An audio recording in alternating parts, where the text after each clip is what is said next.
quoi je veux ajouter autre chose. Les Occidentaux avaient perçu en Union soviétique un tournant, non pas comme on le croit souvent en 1933, mais comme je le montre de manière formelle, au deuxième semestre 1932. C'est-à-dire qu'en 1932, l'Union soviétique a commencé à dire des choses sur le réarmement allemand qu'elle n'avait jamais dites.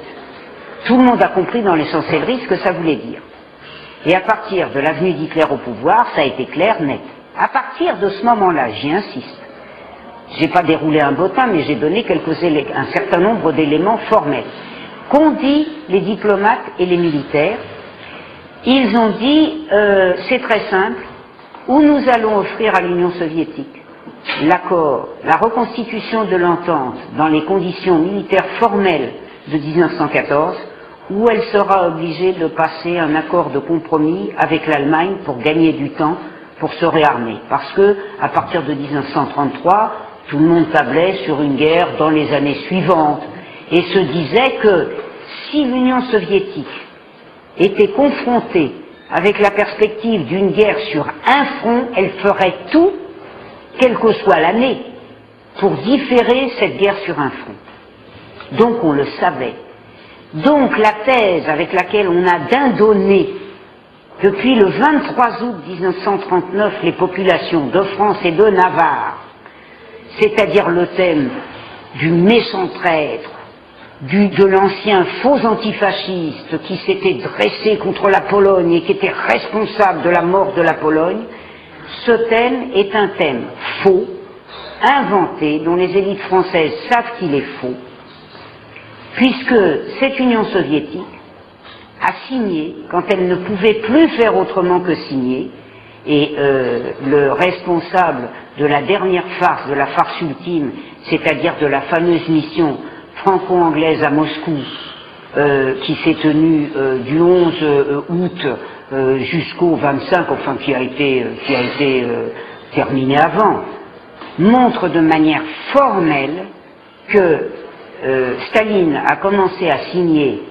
d'abord le pacte économique, puis le pacte, alors qu'il avait obligation formelle de le signer, puisque les Français lui avaient fait parvenir exprès, en fuite, sous forme de fuite, la correspondance de l'ambassade de France à Varsovie, par laquelle les Soviétiques étaient agonis d'injures, par laquelle les Polonais passaient leur temps à dire que les Soviétiques étaient des voyous, que jamais on pourrait passer d'alliance avec des gens comme ça, qui viendraient vous prendre le territoire, etc.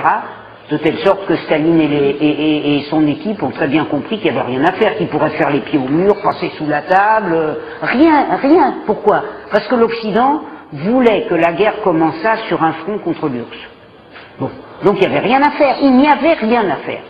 Elle a donc signé, elle a été fort approuvée par un certain nombre de militaires, pas seulement par Churchill, par un certain nombre de militaires français qui ont dit qu'elle ne pouvait pas faire autrement, et qui ont dit tout de suite, d'ailleurs il y a un accord sûr sur la Pologne, évidemment, puisqu'elle essaiera de pousser ses frontières de telle sorte que ça lui gagne une zone d'attente.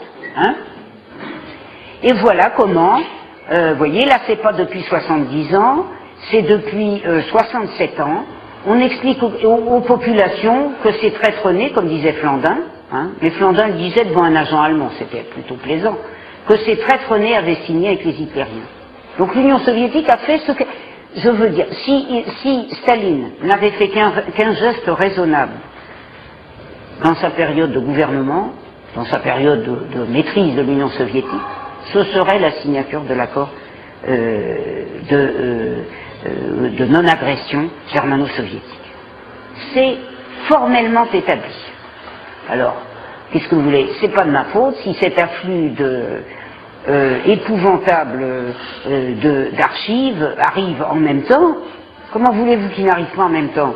Pour que j'explique ce qui s'est passé sur le plan de la défaite, il fallait quand même bien que j'aille chercher des archives intérieures et des archives extérieures. Pourquoi est-ce que pour l'instant, aucun chercheur n'a réussi, alors que beaucoup de chercheurs ont approché ce que j'ai dit? Pourquoi aucun chercheur jusqu'ici n'avait réussi à le faire? Parce que vous avez en histoire, en général, un compartimentage très net. Hein, vous avez les spécialistes d'histoire intérieure, et les spécialistes d'histoire des relations internationales. Les spécialistes d'histoire des relations internationales ont passé leur temps à dire « Ah, on a quand même l'impression que les facteurs intérieurs ont joué beaucoup. » Durosel l'a dit par exemple. Quant à ceux qui travaillaient sur les questions intérieures, ils ne se sont même pas posé la question extérieure. On pouvait continuer comme ça encore pendant 100 ans, hein, si on n'avait pas cherché les fonds. Ben, je suis allé chercher les fonds. Et par conséquent, c'est scandaleux, c'est affreux, ça remet en cause tout ce qui a été établi. Ben, vous en connaissez des choses. Il y en a plein de choses pour lesquelles on a remis en cause ce qui avait été établi. Et ce qui était établi était faux. Hein. Les Français étaient persuadés que c'était légitime en majorité les accords de Munich. C'était faux. Et bien, si vous voulez, toute la période, toute la connaissance des années 30 repose sur des bases sur des bases friables, tout à fait insuffisantes. Il faut aller regarder les archives pour reconstituer ces bases. C'est ce que je suis allé faire, et comme je suis allé me mêler de politique intérieure et de politique extérieure, eh bien, j'ai multiplié les scandales. Mais, si vous voulez, il n'y a scandale que parce qu'il n'y a eu carence. C'est clair. S'il n'y avait pas eu carence, il n'y aurait pas de scandale. C'est-à-dire que je n'aurais pas mis une révélation à la page, par page. Hein, parce que les choses devraient être connues depuis longtemps. Nous avons les moyens depuis longtemps de savoir un certain nombre de choses. Peut-être pas tout, parce qu'il fallait attendre 60 ans, mais beaucoup de choses. Nous aurions dû faire cette histoire bien avant.